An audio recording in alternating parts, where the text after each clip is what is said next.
Gina Miller Group trains Remainers in Brexit heartland to change voters' minds.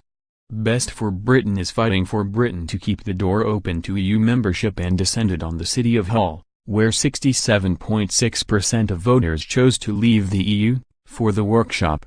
It follows on from Group Director Gina Miller's fundraising drive to support anti-Brexit MPs' general election campaigns to ensure Remain voices were heard in Parliament. Eloise Todd, chief executive of the campaign, returned to her home city of Hull last week, where David Davis is an MP of East Yorkshire, to persuade locals to change their minds on Brexit. Ahead of her visit to the city's Lonsdale Community Centre, Ms. Todd said she understood why 60% of people in Hull voted to leave but insisted Brexit would not solve their problems. She told the Hull Daily Mail, "Hull has some of the poorest wards in the whole country. It was perfectly rational for people to think, well, this looks like a big change that might help us get more opportunities. The point is, it looks like very much like that isn't going to be the case whatsoever. And in fact, it could get even worse and people have a right to know that."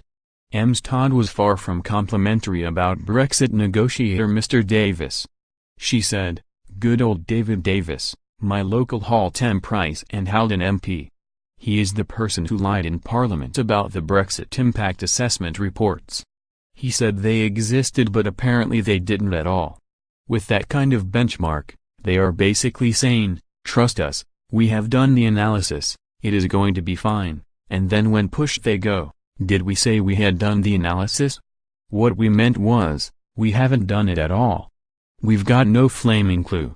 Some of the staunchest opponents of a hard Brexit, including Nick Clegg and Carolyn Lucas, will be given cash donations, campaign support and advertising from the Best of Britain campaign. In 2016 Mrs. Miller challenged Prime Minister Theresa May and her government to bring Brexit to a vote in the Commons.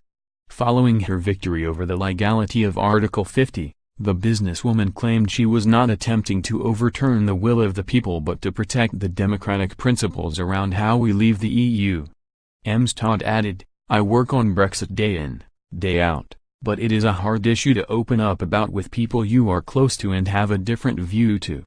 We want to let people know that the decision to leave hasn't been taken yet and we have this decision point coming up. The government had a mandate to negotiate but not to sign off the deal, that's for our parliament to do.